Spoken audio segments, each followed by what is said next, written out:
ಇತ್ತೀಚಿನ ಸಂಚಿಕೆಗಳನ್ನು ಜಾಹೀರಾತಿನ ಕಿರಿಕಿರಿ ಇಲ್ಲದೆ ನೋಡಿ.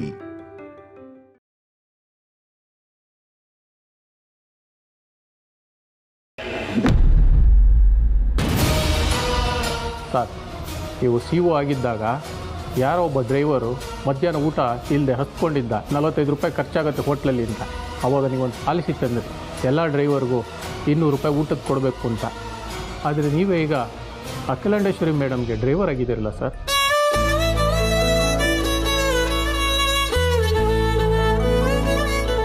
ನಮ್ಮ ಕಂಪ್ನಿಯಿಂದ ಊಟದ ಕಡೆ ದುಡ್ಡು ಸರ್.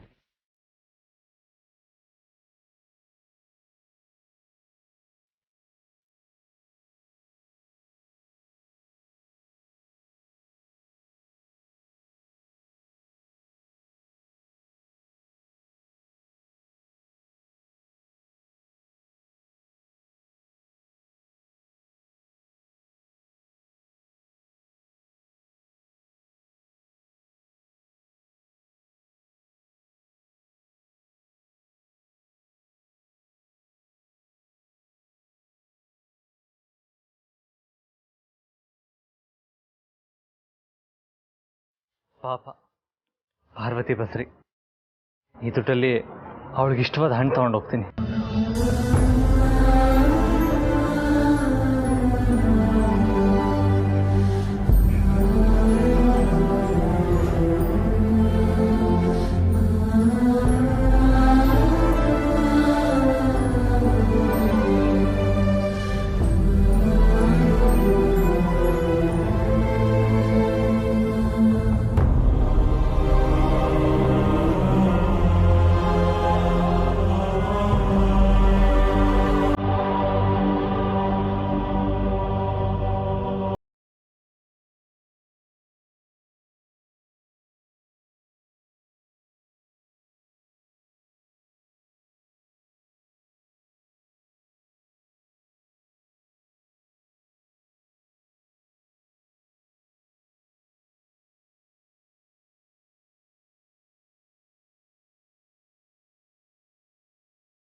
ಅರಸನಕೋಟೆಯಿಂದ ಊಟ ಬಂದು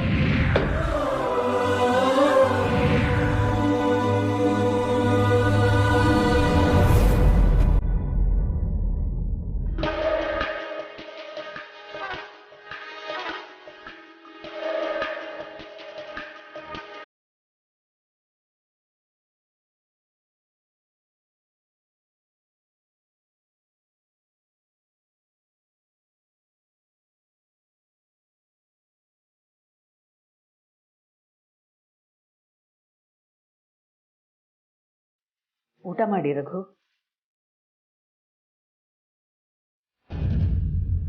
ಬೇಡ ಅಖಿಲ, ನನಗೆ ಯಾಕೋ ಹಸಿವಿಲ್ಲ, ನೀನು ಊಟ ಮಾಡು.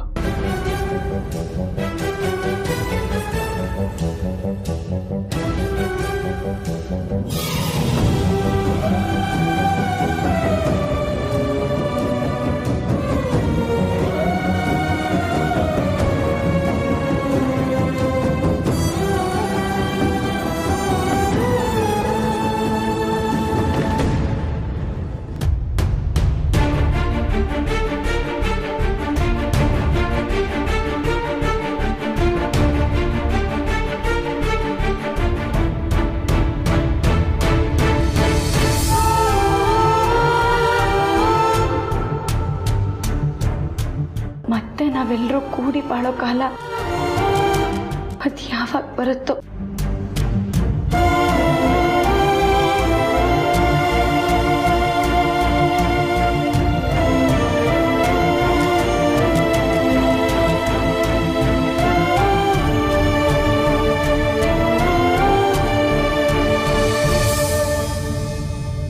ಭಗವಂತ, ಮತ್ತೆ ನಮ್ಮ ಕುಟುಂಬ ಒಂದಾಗೋ ಹಾಗೆ ಮಾಡಪ್ಪ.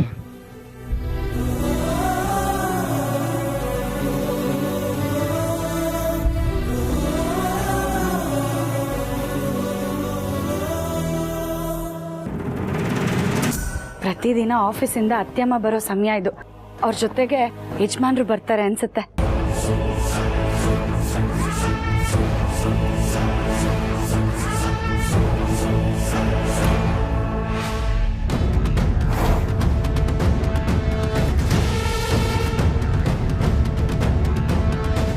ಅಪ್ಪರೇ, ನೀವು ನಾನು ಮೊದಲೇ ಫೋನ್ ಮಾಡಿದ್ದು ಒಳ್ಳೇದೇ ಆಯಿತು. ಆ ಡಾಕ್ಟ್ರು ಫೋನ್ ಮಾಡೋದಕ್ಕೆ ಮುಂಚೆನೇ ಸ್ವಿಚ್ ಆಫ್ ಮಾಡ್ಬಿಟ್ಟೆ.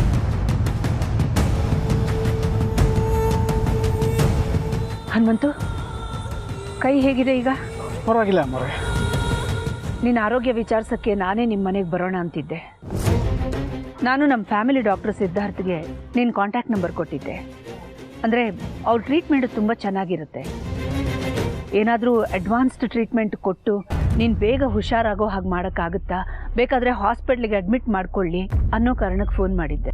ಅವರು ನಿನ್ನನ್ನು ಕಾಂಟ್ಯಾಕ್ಟ್ ಮಾಡೋಕ್ಕೆ ಪ್ರಯತ್ನ ಪಟ್ರಂತೆ. ಆದರೆ ಎಷ್ಟು ಸಲ ಕಾಲ್ ಮಾಡಿದ್ರೂ ಸ್ವಿಚ್ ಆಫ್ ಅಂತ ಬರ್ತಿತ್ತಂತೆ. ಆಮೇಲೆ ಅವ್ರು ಹೇಳಿದ ಮೇಲೆ ನಾನು ಟ್ರೈ ಮಾಡಿದೆ, ನನಗೂ ಸ್ವಿಚ್ ಆಫ್ ಅಂತಲೇ ಬಂತು. ಅದು ಅಮ್ಮರೇ, ನೆನ್ನೆಯಿಂದ ಕೂತು ಕಾಲೆಲ್ಲ ಜೊಂಪಿಡಿದ್ಬಿಟ್ಟಿತ್ತು. ಹಾಗೆ ಉದ್ದಕ್ಕೆ ಹೋಗಿ ಬರೋಣ ಅಂತ ಹೊರಟಿದ್ದೆ. ಹೋಗೋಕ್ಕೆ ಮುಂಚೆ ಫೋನು ಚಾರ್ಜ್ಗೆ ಹಾಕಿದ್ದೆ, ಅದು ಆಫ್ ಆಗಿದ್ದು ಗೊತ್ತಾಗಲಿಲ್ಲ ಅಮ್ಮರೇ. ಹನುಮಂತು, ಸಿದ್ಧಾರ್ಥ್ ಅವರು ತಿರ್ಗಾ ಫೋನ್ ಮಾಡ್ತಾರೆ. ಅವ್ರ ಕಾಲನ್ನು ತಗೋ. ಅಡ್ಮಿಟ್ ಆಗಿ ಟ್ರೀಟ್ಮೆಂಟ್ ಎಲ್ಲ ಕೊಟ್ಟು ಬೇಗ ವಾಸಿ ಆಗೋ ಹಾಗಿದ್ರೆ ಹಣಕ್ಕೋಸ್ಕರ ಹಿಂದೆ ಮುಂದೆ ಯೋಚನೆ ಮಾಡಬೇಡ. ಅಡ್ಮಿಟ್ ಆಗಿಬಿಡು. ಆಸ್ಪತ್ರೆಯಲ್ಲೇ ಇದ್ದರೆ ಬೇಗ ಗುಣ ಆಗುತ್ತೆ. ಬೇಡ ಅಮ್ಮರೇ. ಯಾಕೆ ಹನುಮಂತು? ಮನೇಲಿ ಮಗಳಿದ್ದಾಳೆ. ಕೆಲವು ಗಾಯಗಳಿಗೆ ಮಕ್ಕಳ ಪ್ರೀತಿ, ಅವ್ರ ಸಾಮೀಪ್ಯಕ್ಕಿಂತ ಬೇರೆ ಔಷಧಿ ಬೇಕಾ ಅಮ್ಮರೇ? ಹೆತ್ತು ಮಕ್ಕಳು ಕಣ್ಬುದ್ದೆ ಇದ್ದರೆ ಎಂಥ ನೋವು ಎಂಥ ಗಾಯನೂ ಬೇಗ ವಾಸಿ ಆಗ್ಬಿಡುತ್ತೆ. ಶಕ್ತಿ ಅವ್ರ ಪ್ರೀತಿಗಿದೆ ಅಲ್ವಾ ಅಮ್ಮರೇ? ಮಕ್ಕಳಿಂದನೇ ನೋವಾದರೆ ಆ ಗಾಯಕ್ಕೆ ಯಾವ ಔಷಧಿ ಇದೆ ಹನುಮಂತು?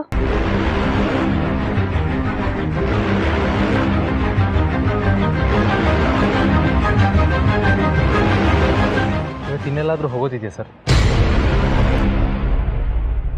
ಇಲ್ಲ. ಸರಿ, ಹಾಗಾದರೆ ನಾನು ಕೇನ ಇಟ್ಟು ಹೊರಡ್ತೀನಿ.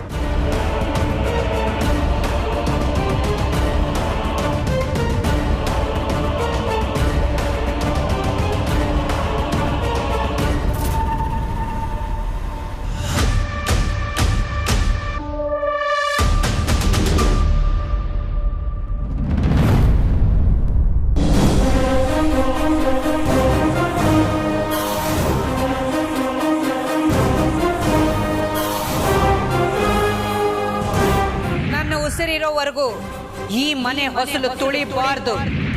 ಒಂದು ವೇಳೆ ನನ್ನ ಮಾತನ್ನು ಮೀರಿ ಬಂದ್ರೆ ಆ ಕ್ಷಣನೇ ನನ್ನ ಉಸಿರು ನಿಂತು ಹೋಗುತ್ತೆ.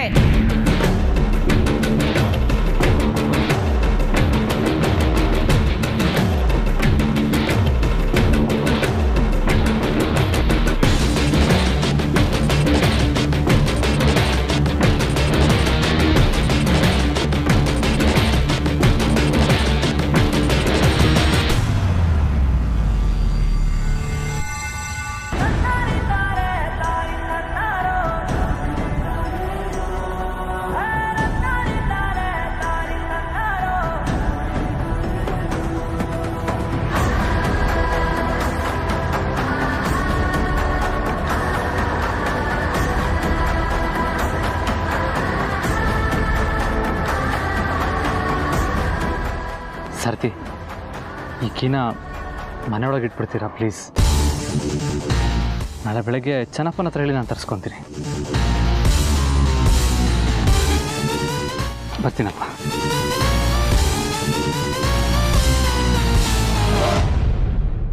ಯಜಮಾನ್ರು ಬರ್ತಿದ್ದ ಹಾಗೆ ಯಾವ ವಿಷಯನೂ ಕೆತ್ಕೋದ್ ಬೇಡ. ಪಾಪ ಅವ್ರ ಮನಸ್ಸಿಗೆ ಬೇಜಾರಾಗುತ್ತೆ. ಏನೂ ಗೊತ್ತೇ ಇಲ್ಲ ಅನ್ನೋ ಥರ ಸುಮ್ಮನಿದ್ಬಿಡೋಣ.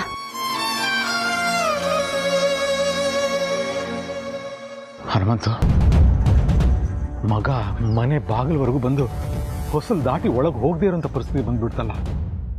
ಇದೆಲ್ಲ ನೋಡಿ ನಾನಿನ್ನೂ ಬದುಕಿದ್ದೀನಲ್ಲ. ಅಯ್ಯೋ, ಯಾಕಂತ ಮಾತಾಡ್ತಿದ್ದಿಲ್ಲ ಪರೇ ಬಿಡ್ತು ಅಂದು ಎಲ್ಲದಕ್ಕೂ ಸಮಯ ಬೇಕಲ್ವಾ. ಅದಿರಲಿ, ಇವತ್ತು ದಿನ ಹೇಗಿತ್ತು? ಅಮ್ಮವ್ರಿಗೆ ಮಗನ್ನ ನೋಡಿ ಮನ್ಸು ಕರಗ್ತಾ? ಹೂ ಅಂತಲೂ ಹೇಳೋಕ್ಕಾಗಲ್ಲ, ಹ್ಞೂ ಅಂತಲೂ ಹೇಳೋಕ್ಕಾಗಲ್ಲ. ಇರಲಿ ಬಿಡಿ, ಒಂದೇ ಸರ್ತಿ ಬದಲಾಗೋದಕ್ಕೆ ಇದೇನು ಸಿನಿಮಾನೇ. ಸ್ವಲ್ಪ ಟೈಮ್ ಕೊಡೋಣ, ಎಲ್ಲ ಸರಿ ಹೋಗುತ್ತೆ.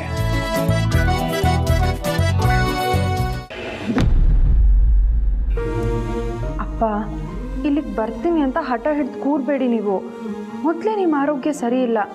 ನೀವು ಪ್ರಯಾಣ ಮಾಡಬಾರ್ದು ಅಂತ ಡಾಕ್ಟ್ರ್ ಹೇಳಿದ್ದಾರೆ ತಾನೆ.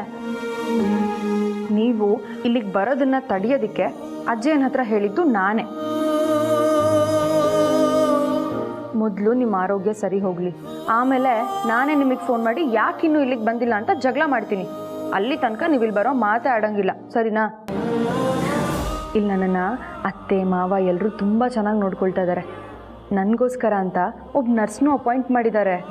ನೀವು ನನ್ನ ಚಿಂತೆ ಬಿಟ್ಟು ನಿಮ್ಮ ಆರೋಗ್ಯದ ಕಡೆ ಗಮನ ಕೊಡಿ, ಸರಿನಾ? ಎಕ್ಸ್ಕ್ಯೂಸ್ ಮಿ ಮೇಡಮ್, ಅಖಿಲ ಮೇಡಮ್ ನಿಮ್ಮನ್ನ ಕರೀತಾ ಇದ್ರು. ಅಪ್ಪ, ನಾನು ನಿಮಗೆ ಆಮೇಲೆ ಫೋನ್ ಮಾಡ್ತೀನಿ.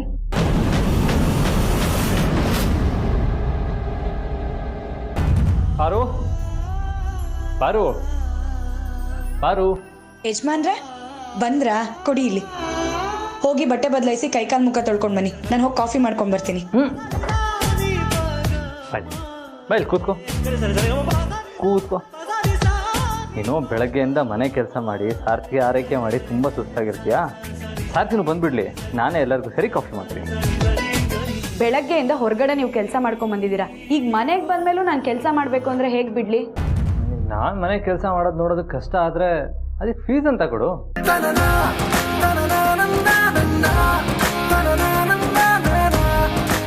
ಈ ಶುಲ್ಕ ಸ್ವಲ್ಪ ದುಬಾರಿ, ಕೊಡೋದಕ್ಕಾಗಲ್ಲ. ಕಂಜೂಸು ಜಿಪ್ನಿ. ಗಂಡಂಗೆ ಕೊಡೋ ಮುತ್ತು ದುಬಾರಿ ಆಗುತ್ತೆ ಅಂತ ಹೇಳೋ ಏಕೈಕ ಹೆಂಡತಿ ನೀನೇ ಆಗುತ್ತೆ. ಹಾಗೆ ಅನ್ಕೊಳ್ಳಿ. ಆದರೆ ನಿನ್ನ ಗಂಡ ನಿನ್ನ ಥರ ಚಿಪ್ಪಣ ಅಲ್ಲ. ನಿನಗೋಸ್ಕರ ಹೂ ಹಣ್ಣು ಎಲ್ಲ ತೊಗೊಂಬಂದಿದ್ದೀನಿ, ತಗೋ.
ನಿಮ್ಮ ಆಟ ಏನು ಅಂತ ನನಗೆ ಗೊತ್ತಿಲ್ವಾ? ನನಗೆ ಒಳಗೆ ತುಂಬ ಕೆಲಸ ಇದೆ, ಬರ್ತೀನಿ.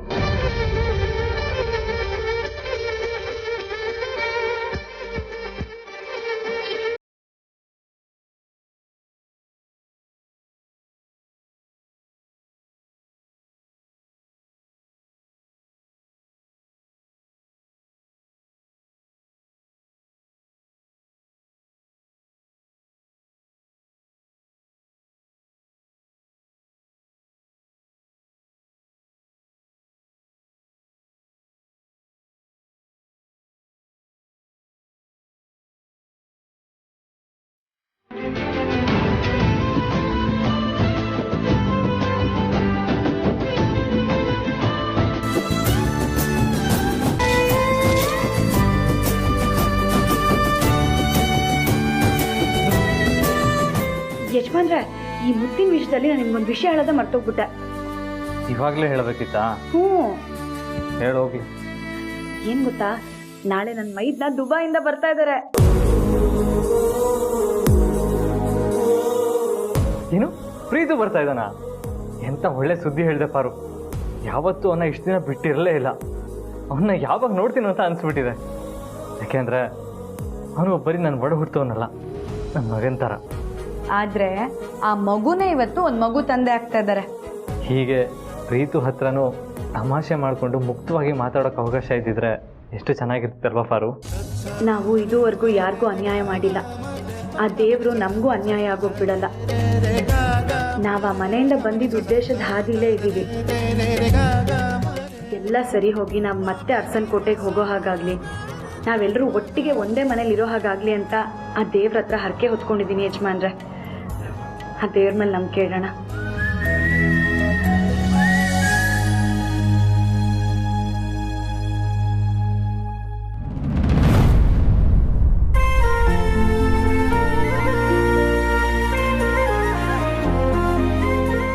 ಬಾಮ್ಮ ಜನನಿ, ಕೂತ್ಕೋ ಬಾ. ಇವರು ಜಾಹ್ನವಿ ಅಂತ, ಯೋಗ ಥೆರಪಿಸ್ಟ್. ಗರ್ಭಿಣಿಯವರು ಯಾವ ಆಸನಗಳನ್ನು ಮಾಡಿದ್ರೆ ಹೆರಿಗೆ ಸುಲಭವಾಗುತ್ತೆ, ನಾರ್ಮಲ್ ಡೆಲಿವರಿ ಆಗುತ್ತೆ ಅನ್ನೋದು ಅವ್ರಿಗೆ ಚೆನ್ನಾಗಿ ಗೊತ್ತಿದೆ. ಹಾಗಾಗಿ ಅಂಥ ಆಸನಗಳನ್ನೇ ನಿನಗೆ ಇನ್ಮೇಲೆ ಹೇಳ್ಕೊಡ್ತಾರೆ. ಯಾವಾಗದಿಂದ ಶುರು ಮಾಡ್ಬೋದು? ನೀವು ಒಪ್ಪೋದಾದರೆ ಇವತ್ತಿಂದನೇ ಶುರು ಮಾಡ್ಬೋದು ಅಂತೆ. That's nice. ಜಾಹ್ನವಿ ಅವರೇ, ಡೆಫಿನೆಟ್ಲಿ, ಶೋರ್.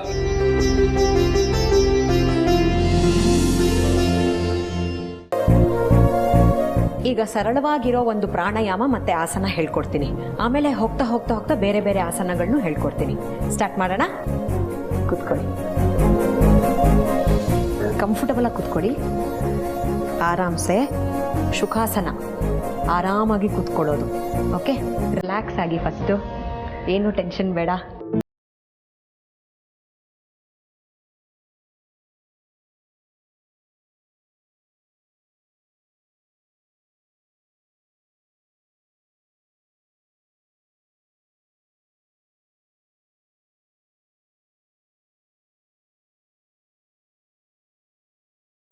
ನಮ್ಮ ಪಾರ್ವತಿಗೂ ಯೋಗ ಹೇಳ್ಕೊಡೋರು ಬೇಕಲ್ಲ. ಯಾರಾದರೂ ಯೋಗ ಟೀಚರ್ ಬುಕ್ ಮಾಡಲಾ? ಅಯ್ಯೋ ಬೇಡ ಬೇಡ, ಅದು ಯಾರೇ ಬಂದರೂ ಅರಸನಕೋಟೆ ಮುಂದೆಯಿಂದನೇ ಹನುಮಂತ ಮನೆಗೆ ಹೋಗಬೇಕು. ಅದರಿಂದ ಪಾರ್ವತಿನೂ ಗರ್ಭಿಣಿ ಅಂತ ಅಖಿಲ ಗೊತ್ತಾಗ್ಬಿಟ್ರೆ ಬೇಡ. ಯಾವುದೇ ಕಾರಣಕ್ಕೂ ಅಖಿಲಾಗೆ ಈ ವಿಷಯ ಗೊತ್ತಾಗೋ ಹಾಗೆ ಮಾಡಲ್ಲ ಅಂತ ಪ್ರಾಮಿಸ್ ಮಾಡಿದ್ದೀನಿ. ಬೇರೆ ದಾರಿನೇ ಹುಡುಕಬೇಕು. ಹಾಂ ಅಖಿಲ, ನಮ್ಮ ಜನನಿ ಯೋಗ ಮಾಡೋದನ್ನು ಶೂಟ್ ಮಾಡಿಬಿಡ್ತೀನಿ. ಒಳ್ಳೆ ಮೆಮೊರಿ ಆಗುತ್ತೆ. ಮತ್ತು ಪ್ರೀತಿಗೂ ಕಳಿಸ್ಬೋದು, ಅವನು ನೋಡಿ ಖುಷಿ ಪಡ್ತಾನೆ ಅಲ್ವಾ?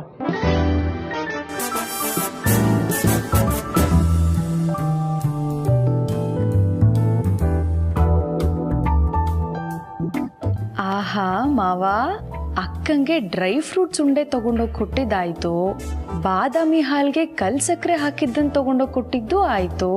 ಈಗ ಯೋಗ ಟೀಚರ್ ಆಗೋದಕ್ಕೆ ಹೊರಟಿದ್ದೀರಾ? ಫ್ರೆಂಡ್ಸ್, ಈಗ ನಾನು ಬಸ್ರಿ, ಆದರೆ ಯಾರಿಗೂ ಹೇಳ್ಕೊಳಕ್ಕಾಗ್ತಿಲ್ಲ. ಹಾಗಂತ ಯೋಗ ಕಲಿದೇ ಇರೋಕ್ಕಾಗುತ್ತಾ? ಮೊದಲೇ ಲೇಟ್ ಪ್ರೆಗ್ನೆನ್ಸಿ, ಈಗ ಪ್ರೆಗ್ನೆನ್ಸಿ ಯೋಗ ಕಲಿತ್ರೆ ಹೆರಿಗೆಗೂ ಅನುಕೂಲ. ಅದಕ್ಕೆ ಈಗ ವಿಡಿಯೋ ಮಾಡಿಕೊಂಡು ರೂಮಲ್ಲಿ ಹೋಗಿ ಕಲ್ತ್ಕೋತೀನಿ. ಓಕೆನಾ ಫ್ರೆಂಡ್ಸ್?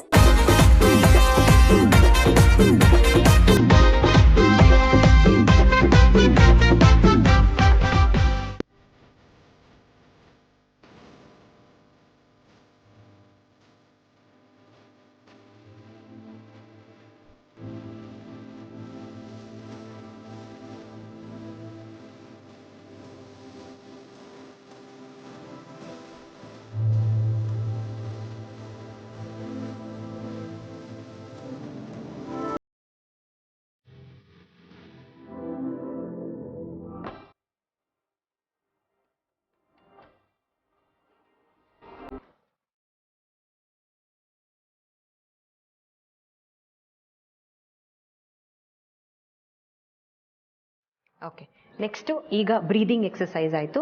ಈಗ ಒಂದು ತುಂಬ ಈಸಿಯಾಗಿರೋ ಒಂದು ಆಸನ ಹೇಳ್ಕೊಡ್ತೀನಿ, just to make your body and blood circulation easy ಆಗೋದಕ್ಕೆ. ಓಕೆ, ಕಂಫರ್ಟಬಲ್ ಆಗಿ ಎದ್ದೇಳಿ ಆರಾಮಾಗಿ.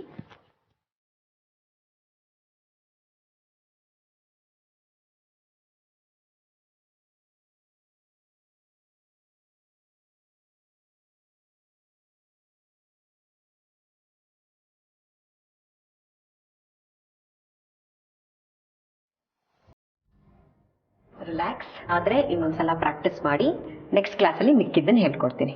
ಕಂಫರ್ಟಬಲ್ ಆಗಿರಿ. ಓಕೆ ಜಾಹ್ನವಿ ಅವರೇ, thank you very much. Car ಕಾಯ್ತಾ ಇದೆ, ನಿಮ್ಮನ್ನು ಡ್ರಾಪ್ ಮಾಡ್ತಾರೆ. Thank you. ದಾಮಿನಿ, ಜಾಹ್ನವಿ ಅವರಿಗೆ ಕುಂಕುಮ ಕೊಡಮ್ಮ. ಆಯ್ತಕ್ಕ.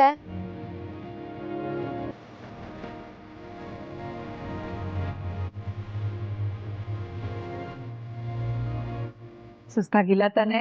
ಇಲ್ಲ ಆಯ್ತಮ್ಮ. ಅನ್ವಿತಾ ಅವರೇ, ಒಂದು ನಿಮಿಷ.